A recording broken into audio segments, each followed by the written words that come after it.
Transfiguração. Antes da transfiguração, Jesus, tendo enviado os seus apóstolos, discípulos, para um evangelismo, para uma pregação, eles voltaram felizes, eles voltaram cheios da graça, trazendo um relatório muito especial, de que os demônios se sujeitavam a eles, de que as doenças fugiam, e eles voltaram felizes. Eu estou voltando um pouquinho para que a gente pegue um nexo, para que entendamos com mais clareza por que nós chegamos a este texto. Então aí Jesus em seguida faz uma pergunta: quem diz às pessoas aí fora que eu sou? Ele diz: olha, um diz que tu és Jeremias, outro diz que pode ser João Batista que ressuscitou, Elias. Aí ele pergunta: e vocês? Aí Pedro disse: tu és o Cristo, o Filho do Deus vivo que deveria. E aí Jesus: não foi a carne nem o sangue que tu revelou, mas o meu Pai que está no céu. A Bíblia diz que alguns dias depois Jesus sobe para o monte da transfiguração. Lá se transfigura. E os discípulos, eles pegam 3 apóstolos, Pedro e os 12 irmãos, João e Tiago, aqueles 2 que queriam orar para Deus matar aquele povoado lá de Samaria, porque Jesus, encostando lá, pediu para ficar, e eles não aceitaram, porque Jesus, ele disse: eu vou para Jerusalém, vou passar só uma noite aqui. Então aquela rivalidade entre samaritanos, e aí então não fica aqui. E eles logo imediatamente: Senhor, tu quer que a gente ore para que Deus mande fogo do céu para destruir, assim como Elias orou? Aí Jesus disse: você não sabe de espírito sois. O Filho do Homem não veio destruir a alma, mas salvar. Abençoa Deus. Então Jesus leva eles, e eles, de repente, quando despertam, eles têm uma imagem que estava ali conversando com Jesus, Elias e Moisés. No passado, momentos antes, havia uma divisão no pensamento quem era Jesus. Mas agora os 3 acordados percebem que Jesus não é Elias, que Jesus não é Moisés. Jesus, ele é Jesus. De repente Pedro, já teve alguém que disse: mas aquilo não era verdade. Eu pergunto: será que ali os 3 apóstolos ficaram por um momento esquizofrênicos, para ver que não existe? Porque o esquizofrênico é que vê coisas com problema. Eu não acredito. Ali eles estavam de verdade mesmo e conversavam a respeito da sua morte. Há 40 anos atrás eu estava numa congregação e vi um servo de Deus muito sincero pregar uma heresia. Ele disse que quando Jesus estava ali, momentos antes de ser preso, de ser crucificado, e que vieram os anjos, e Jesus começou a suar, gotas de sangue. Aí chegou um anjo que confortava Jesus. E o pregador, pastores, às vezes a gente prega heresias terríveis, se a gente não tiver, daqui a pouco você está pregando mentiras. Aí eu vi o pregador dizendo: o anjo, quem sabe ver, dizia: desiste, não faça isso, volta para o trono do Pai, volta para lá, tu é Deus. Meu Jesus, já imaginou se eu me levantasse: meu irmão, não faz mais isso, faz isso. Já viu onde o anjo andar contra o plano de Deus? Pedro foi tentar dizer isso, Jesus disse: para trás de mim, Satanás. Deus tem uma tarefa para cada um de nós, tem caminhos diferentes de um para outro, e cada um de nós. João Batista fez questão de dizer: ele vos batizará com o Espírito Santo e com fogo. Aceitou Jesus, o Senhor acende logo uma fogueira.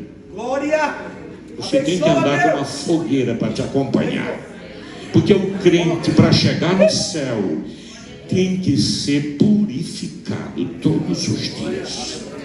Se não tiver essa fogueira, se não tiver esse processo, você não consegue crescer nem desenvolver. Meus amados irmãos, e aqui nós estamos voltando para o texto. De repente veio uma voz do céu que diz: este é o meu filho amado, a ele ouvi. Jesus tem a palavra final. Eles descem no outro dia. Jesus levou 3 apóstolos, ficaram 9. Jesus diz: olha, vocês não dizem isso para ninguém, não falem nada para ninguém. Eu estou me contendo. Quem já me viu pregar, às vezes eu dou uns gritos, mas eu estou me contendo aqui, porque está tão bonito, tá? Esse silêncio é muito bom. Esse silêncio é bom, é sinal que vocês estão me ouvindo, né? Perplexo, meu Deus, o que vai sair daí? Né? Fica assim, né? O que vai sair daí? Será que tem a Bíblia? Porque às vezes eu já vi alguns pregadores que eles pregam e fazem, bom, eles sensacionalizam. Depois que você pegar a palavra e fazer um teste, você vai ver que tem alguma coisa que pula, que está desconecto, e nós não podemos fazer isso. Paulo dizia: eu não me atrevo a abrir a minha boca para sequer dizer uma palavra minha que não seja do Senhor. A mensagem do Evangelho era simples. Às vezes nós nos utilizamos de uma linguagem mais culta para poder alcançar aqueles que estão treinados a esse nível de linguagem. Mas o Evangelho é simples. Vendo o pastor Alcibídio Pereira Vasconcelos pregar, Estevão Ângelo de Souza, e esses homens, e está aqui, pregar aqui, ó. Eu vou pregar aqui. Pastor Moisés Pinho, olha aqui, meu irmão. Eu era já para estar aqui assim, tremendo. Pastor Heber, aqui, eu vou ficar tremendo. Mas eu não posso, de maneira nenhuma, deixar de falar do amor de Deus para ser edificado nessa noite alguém aqui. Abençoa, Deus. O Senhor desce, vamos descer, não contem nada para ninguém. Só que quando o Senhor desce lá embaixo, é um pleonasmo isso? Descer lá embaixo? Descer para baixo, né? Meus amados irmãos, há um problema grave. É que os 9 que ficaram lá embaixo, apareceu, talvez ele ainda estivesse muito empolgado com os demônios que eles expulsaram na primeira vez que eles foram, né? Tão empolgado, só que apareceu um demônio aí perigoso, um demônio terrível. Uma vez eu fui chamado para expulsar um demônio. Pastor, era por volta de 11 horas da noite. Pastor, lá na fazenda tal, tem um rapaz que está com problema, tem uns homens segurando ele, faz 3 dias, e eles estão pedindo a sua presença. Meu Deus do céu, eu tinha uma moto no início do meu ministério, e eu agarrei e digo: meu Deus, e agora? A moto nem gasolina tinha, há 33 anos passado. Vai lá. Eu falei para o rapaz: eu não tenho gasolina. Ele disse: mas eu lhe dou. Aí botou na minha moto, eu saí 11 horas da noite no mato, numa vicinal.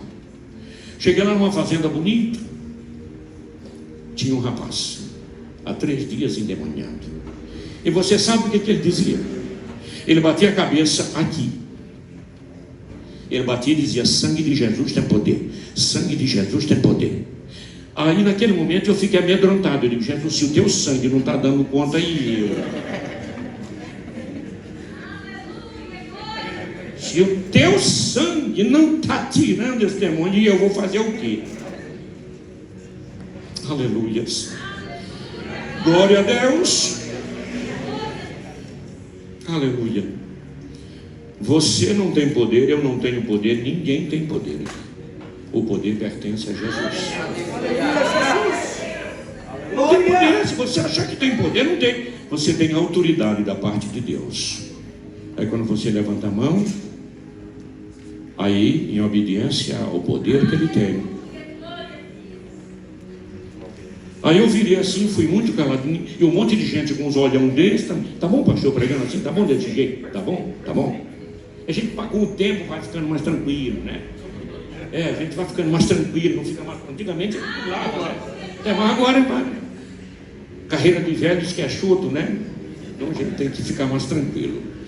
Meus amados irmãos, aí eu fui silenciosamente, tinha um adolescente comigo. Eu fui silenciosamente, ele batendo assim, o pé sobre o olho, deixa lá. Aí eu fui devagarinho, eu não fiz nada, eu só fiz assim. Quando eu fiz assim, o demônio saiu. Ele: o que está acontecendo? Eu disse: está tudo bem contigo? Aí quando o demônio saiu, a esposa do capataz da fazenda disse: eu não estou dizendo que se o pastor viesse aqui resolvia. Meus amados e queridos irmãos, tem demônio fraco, Mas existem demônios poderosos que você não vai expulsar de qualquer maneira. Você vai ver bem aqui que o texto está falando. Quando você olha essa conjunção adversativa, que Jesus disse, é pela fé, é por fé, mas, olha a adversativa. A tese tem que ser na fé, a antítese, mas, no caso, ele quebra a tese. Essa aí tem que ser acompanhado de jejum e oração. Quando Jesus desce, lá vem um homem decepcionado. Agora imagine só, naquele momento, a decepção daqueles que talvez estavam se gabando da sua espiritualidade, de ter ido expulsado o demônio, curado o enfermo. E naquele caso, às vezes o Senhor precisa nos humilhar, irmãos, para a gente saber o tamanho que a gente é. Ontem nós falamos, né? Ontem o pastor Carvalho Júnior falou que o apóstolo Paulo, né? Para não se ensoberbecer. Não se ensoberbecer. Deus permitiu um espinho na carne. Não sei se alguém sabe que espinho na carne é isso, mas eu não sei. De forma cabal, eu não sei. Se tem alguém que pensa que é os olhos, que ele era meio cego, porque quando ele foi pregar o evangelho na primeira viagem missionária, quando ele chegou na cidade de Listra, né, depois de ele ter passado por Antioquia da Pisídia, ali no espaço do atual Turquia, ele foi para Icônio, foi para Listra, e lá ele fez um alvoroço, porque muita gente se converteu. Mas ele apanhou tanto, bateram tanto nele, que eles pensavam que ele estava morto. Largaram ele, tá? Talvez seja ali. Dali ele volta. A primeira viagem missionária volta de Listra para casa. Depois ele volta e vai para as partes mais profundas. Então, quando Jesus chega lá, Senhor, tem misericórdia de mim. O que está acontecendo? É que meu filho é lunático. Ele tem demônio, e o demônio quer matá-lo. Tem hora que joga no fogo, tem hora que joga na água. E eu vim aqui pedir para ter os discípulos expulsarem, e eles não conseguiram expulsar. Aí Jesus diz a frase, ó raça incrédula e perversa, até quando estarei convosco e vos sofrerei? Trazer, irmão. Jesus levanta a mão, o demônio vai embora. Aí ele disse, aí os apóstolos perguntaram, mas por que, Senhor, que nós não conseguimos expulsar o demônio? Por causa da sua pequena fé.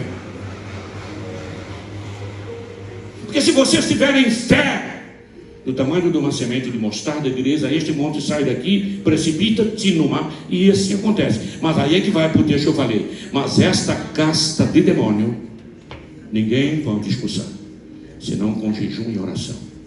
Aí eu vou deixar um pouquinho o texto e vamos tentar fazer um aproveitamento dentro de tudo aquilo que a gente pode aproveitar neste espaço, neste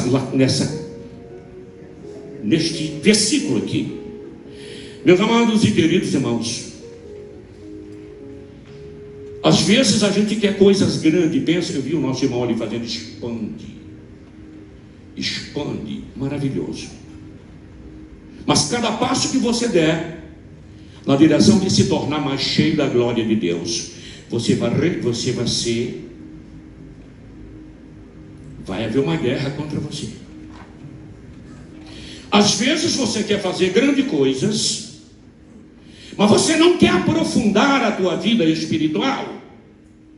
Você não quer pagar o preço para te tornar grande diante de Deus.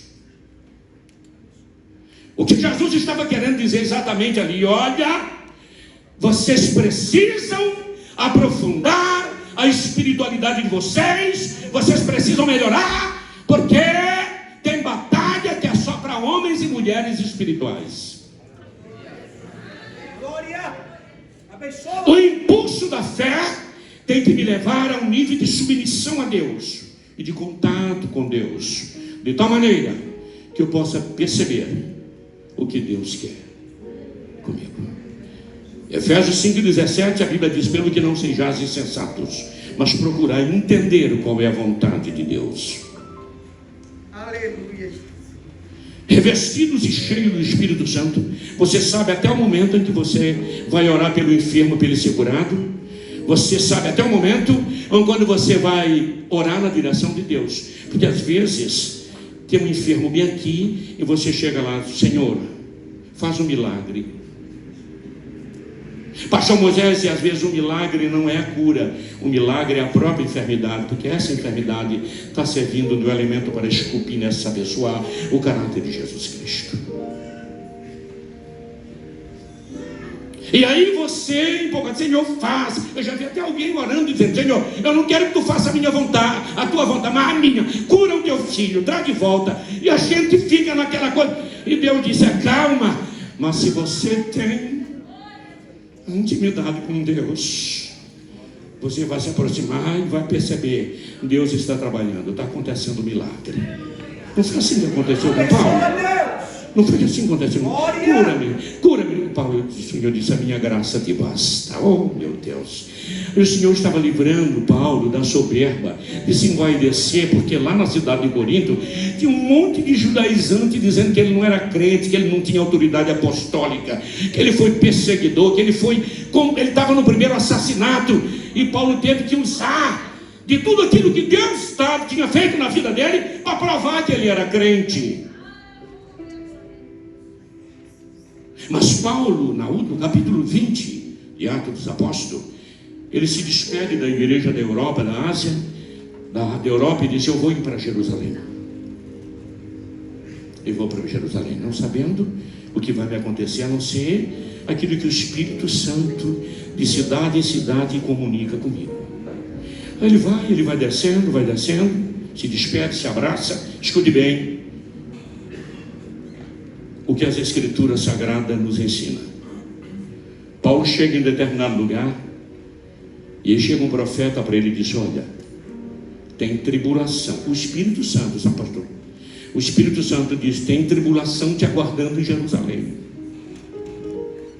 Aleluia, Jesus. Paulo não se intimida. Glória. Quando ele chega em Cesareia, vai para a casa de Filipe, um dos 7 diáconos que agora era evangelista. Ele está lá e vê um profeta lá da Judéia chamado Ágabo. Pegou a cinta de Paulo, enrolou nele todinha, amarrou e disse: assim farão com o dono deste cinto quando chegar em Jerusalém. O Espírito Santo estava dizendo: Paulo, tu quer fugir? Tu quer ir embora? Glória! Tu quer fugir? Jesus! Tu quer fugir? Abençoa, Pai! Tu quer ir embora? O Espírito Santo não estava dizendo, porque você não é obrigado Abençoa, Deus! a fazer o que você não quer. Só o Senhor é Deus! Aí chorou Lucas e todos os companheiros: não vai, Paulo, não vai. Não vai, pelo amor de Deus. Paulo diz: por que vocês estão me molestando? Aleluia! Me fazendo eu chorar?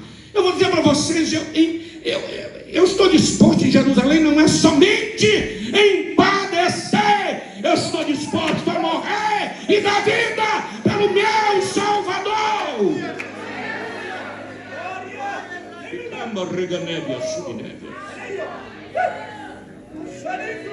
Ei, quando você é cheio da glória de Deus, você sabe qual é a intenção do Espírito. E a Bíblia diz que aqueles que são guiados pelo Espírito são filhos de Deus. E quem examina os corações pelo Espírito sabe qual é a intenção do Espírito de Deus. Glória! Uma sebo de qualidade se aproxima de Jesus. Bom mestre, o que eu faço para herdar a vida eterna? Por que tu me chama bom? Tu não sabe que bom só tem um, que é Deus? Sabe os mandamentos? Quais? Não matarás, não adulterarás. Ah, Senhor, isso eu guardo desde a minha infância. Aí Jesus olha para ele. Marcos disse. Jesus olha para ele e disse: e ele o amou. Mas ele disse aqui: mas, olha a adversativa novamente aqui. Mas se queres o quê? Ser perfeito. Aí é o desafio que Deus faz para nós. E que eu estou contextualizando com o texto que eu estou falando. Se queres ser perfeito, aí minha pergunta, você não responde para mim, você vai responder somente para você mesmo. Qual é o nível de vida espiritual que você quer com Deus? Superficial ou profunda? A Bíblia diz que o Senhor não nos dá o seu Espírito por medida. Ele está pronto para derramar o seu Espírito. E quanto mais você tem de Deus, mais você transborda, mais você enche, mais você faz a diferença. O pastor Moisés hoje, essa água para mim.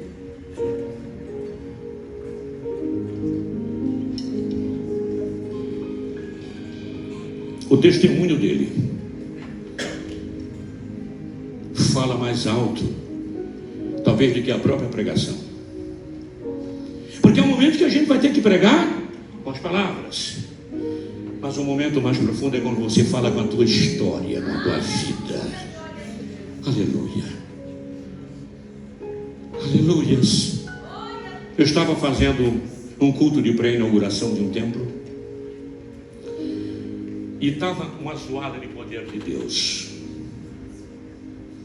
E eu aqui orando na minha mente, eu digo: Senhor, eu tenho feito tão pouco, já construí muito no estado de Roraima. Senhor, eu fiz tão pouco, eu tenho feito tão pouco, sem falar. E a igreja, sabe como é quando Deus está?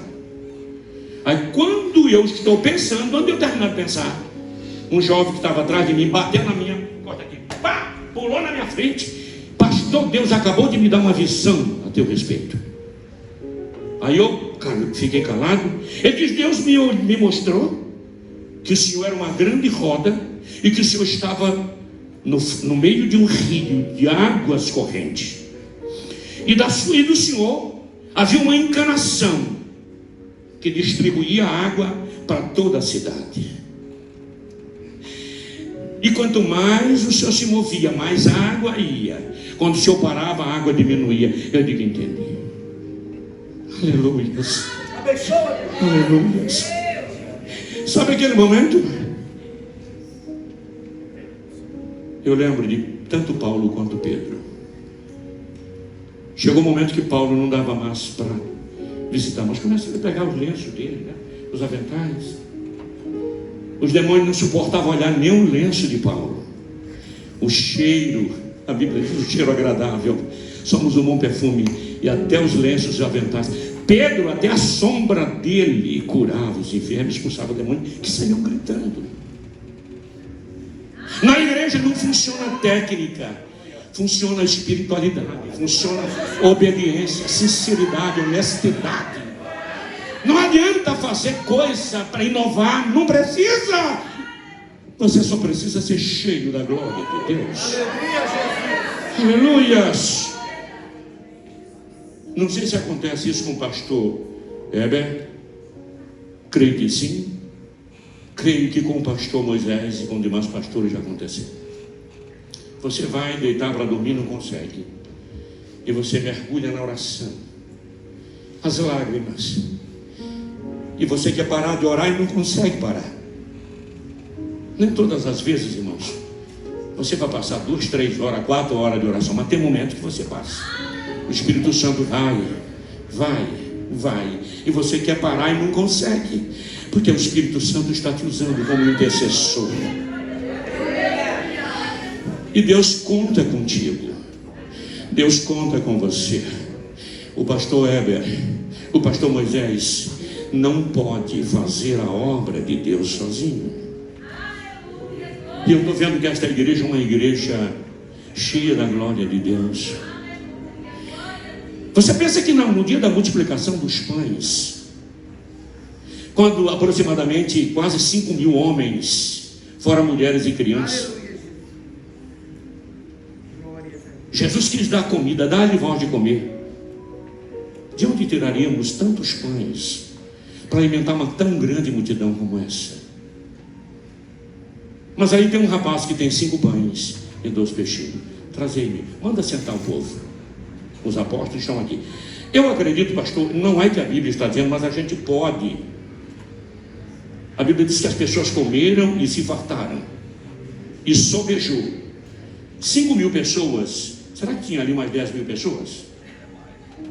Agora, cada um, pastor, comeu aproximadamente 2 pedaços de pães. Agora você teria 20 mil pedaços de pães. Agora, observa bem aqui.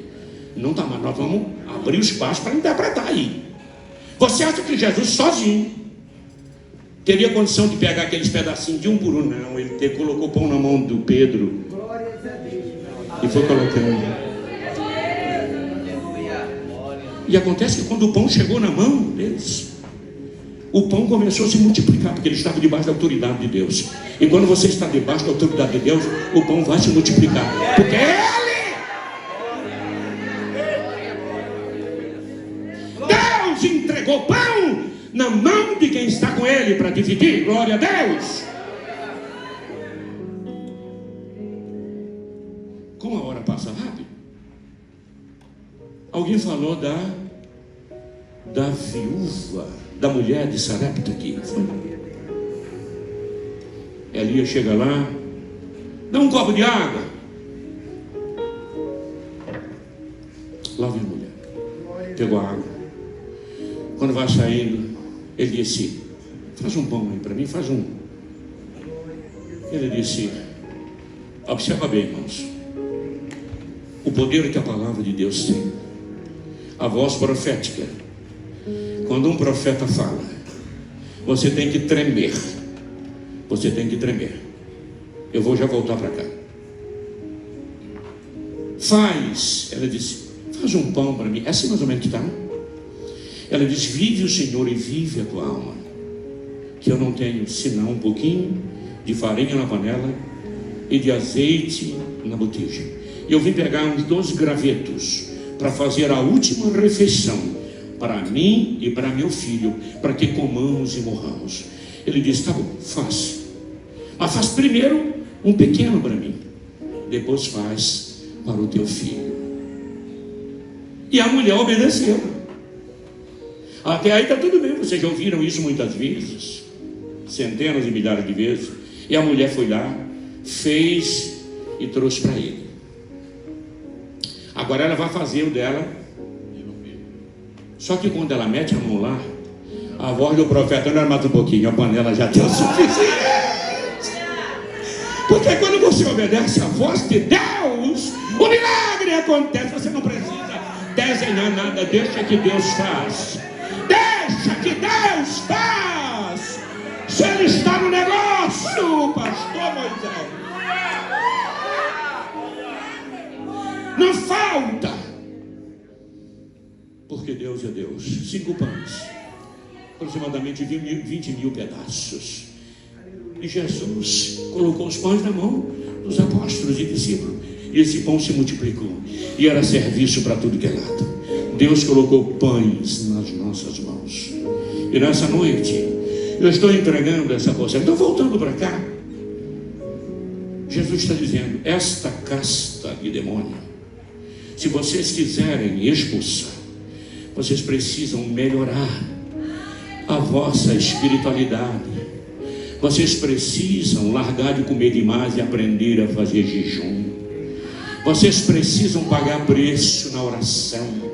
Vocês precisam melhorar a espiritualidade de vocês, porque melhorando a tua comunhão com Deus, meus amados irmãos, a Bíblia diz: pedireis o que quiser e vos será feito. Glória a Deus. Porque sem mim nada podeis fazer. Não existem técnicas, existe o poder de Deus na vida de quem ama Deus, de quem vive para Ele, de quem guarda a palavra dEle, de quem tem compromisso com Ele. Glória a Deus. Você pode fazer sessões intermináveis de oração repetitiva, mas se tu não tiver comunhão com Ele, não vai acontecer nada.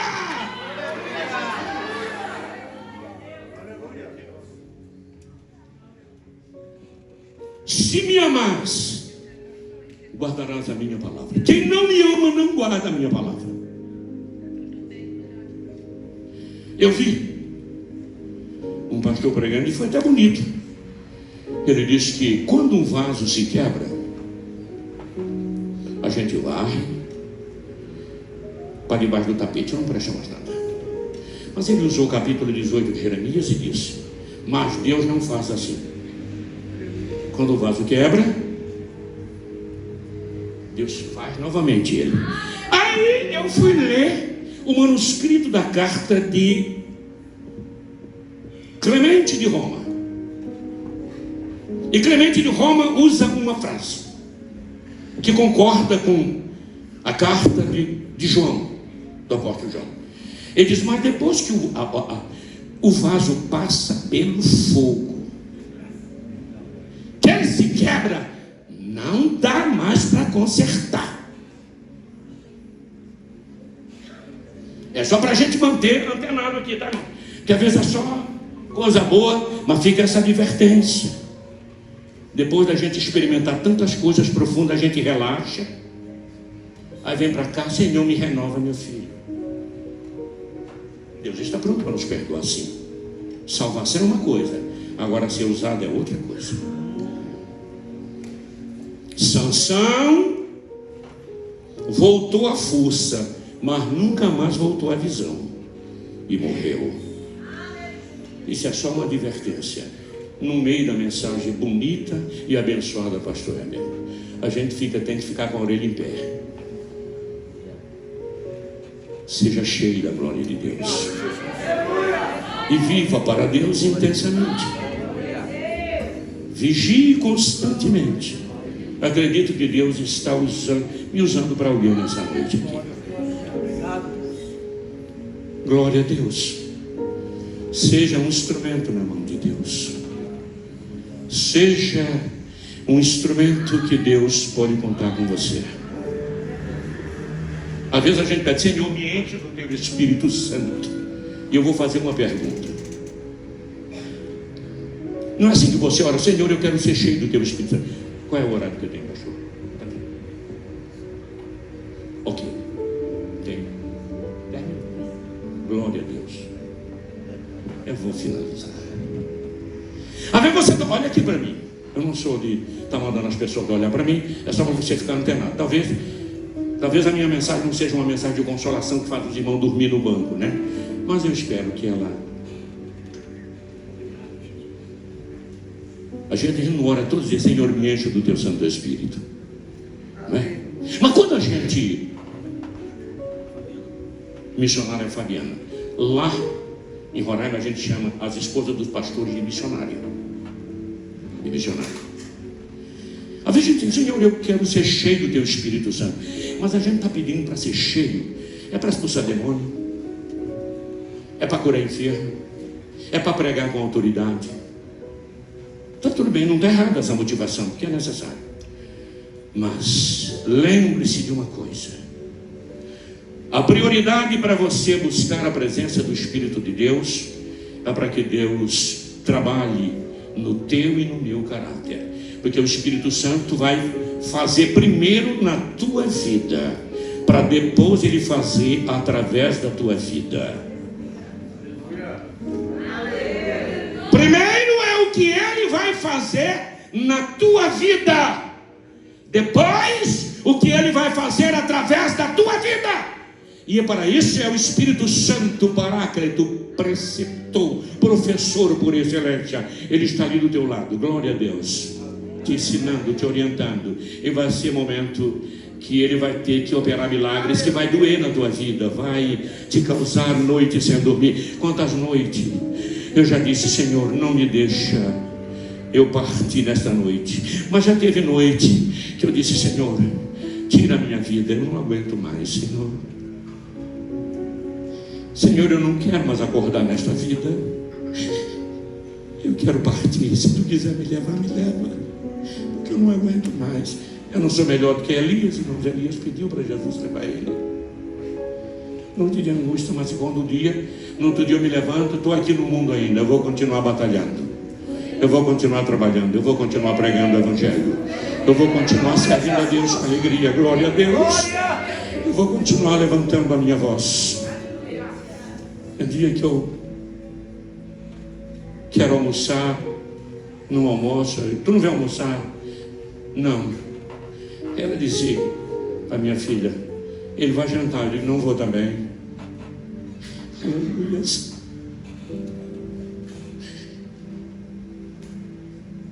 E aí você vai dormir, você não consegue dormir.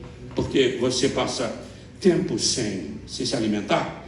Eu não sei se você tem essa facilidade de passar mais de 24 horas e você consegue deitar. Eu não vou nem dormir, eu fico com aquela coisa, mas é necessário, vai mais um pouquinho, aprofunda mais. Eu quero te usar mais, glória a Deus. Eu quero te usar mais. Aí você vai, glória a Deus. Meu irmão, vale a pena você ser usado por Deus. Mas tem alguém que está torcendo pela tua derrota. Tem alguém que está querendo ver a tua morte. Mas sabe de uma coisa? Ele é poderoso para fazer muito mais abundantemente além do que pedimos e pensamos. Tu tem um Deus a quem você pode se prostrar. Você tem um Deus que está sempre pronto para te ouvir. Mesmo que em dados momentos haja um silêncio da parte dele. Porque já houve um momento na minha vida que eu ouvi um silêncio e eu dizia: Senhor, tu não está me ouvindo mais.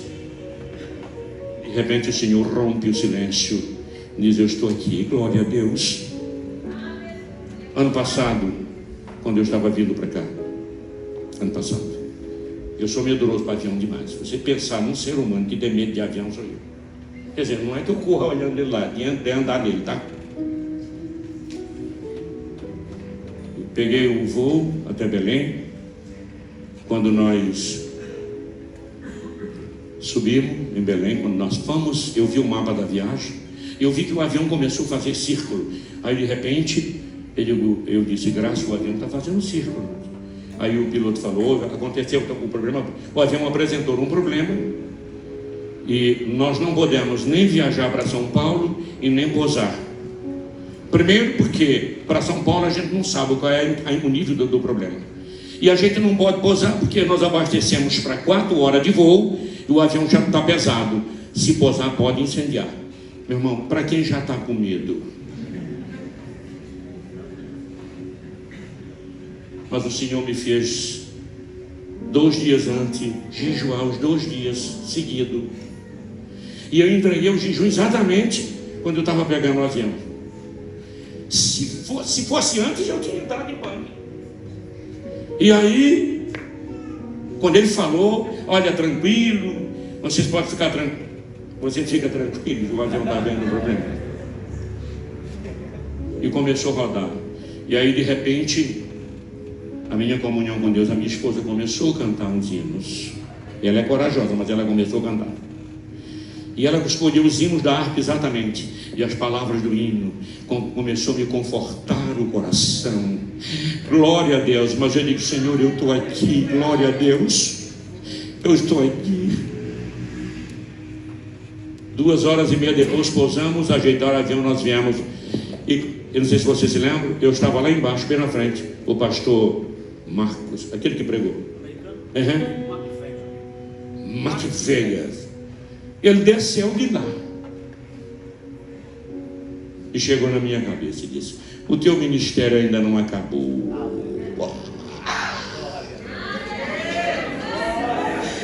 Deus está trabalhando no silêncio por ti, meu irmão, minha irmã. Deus está trabalhando por cada um de nós. E Ele está trabalhando, Ele tem um cuidado especial. Ele disse para Israel que Israel era como a menina dos olhos dele. Mas essa palavra é extensiva a cada um de nós. A promessa também é para nós. Ele velho, Ele está conosco. Ele não nos abandona. Em meio às lutas, Ele está contigo. Em meio ao desespero, tranquiliza o teu coração. Esse Deus é fiel. Confia nele. Confia nele. Olha para frente. Deixa Deus te usar. Eu estou encantado com esse moço aqui. Quando está cantando, ele passa toda a segurança para os... São os dois, é ele e cadê o outro? Esses moços são verdadeiramente... Eu estou encantado com a grandeza, porque eles empolgam a juventude e a gente começa a sentir a glória de Deus. Seja um instrumento nas mãos de Deus. Seja um instrumento nas mãos de Deus e deixa Deus te usar. Jovens, eu vos escrevi porque sois forte e já venceste o maligno, e a palavra de Deus habita em vós. Deus é com você, meu irmão. Deus é contigo, meu irmão. Ele está seguro. Breve o céu se rasgará. Glória a Deus. E os mortos ressuscitarão para nunca mais morrer. Uma vez uma mocinha, para finalizar, eu vou finalizar agora. Estava indo para o Amapá. Estava indo representar o pastor Fernando Grangeiro de Salvador da Memória. Mandou para que eu fosse representá-lo lá no Amapá. Estava criando a liderança do Norte da Assembleia de Deus. Eu fui para lá representá-lo. Quando eu estou me preparando, tremendo de avião, com medo de avião. Aí quando eu vou sair, sai uma mulher com uma criança de 2 anos no braço. Socorro, minha filha morreu. E saiu no braço com a criancinha. E eu fui dar socorro, socorro, e bem na direção do meu carro. Aí eu abri a porta do carro e ela gritava, ela e o marido. E corre, e eu na direção do hospital. E nós andamos, e aqui tem uns, quebra-molas, fala, quebra-mola. E ela gritava, irmão, dentro do carro era um desespero. E era um Niva, aquele carro russo duro, né? E a mulher gritando, não sei quantos minutos passaram que ela estava lá. Aí eu virei assim para trás, olhando para frente para não jogar o carro nas casas. Eu disse, Senhor, volta a vida desta criança e acalma o coração desta mãe. E a criança chorou, glória a Deus. Mas ela ressuscitou para morrer de novo. Mas você, quando nós subirmos, você nunca vai mais morrer. Breve vai acontecer isso. Deus abençoe, um abraço e até uma próxima vez.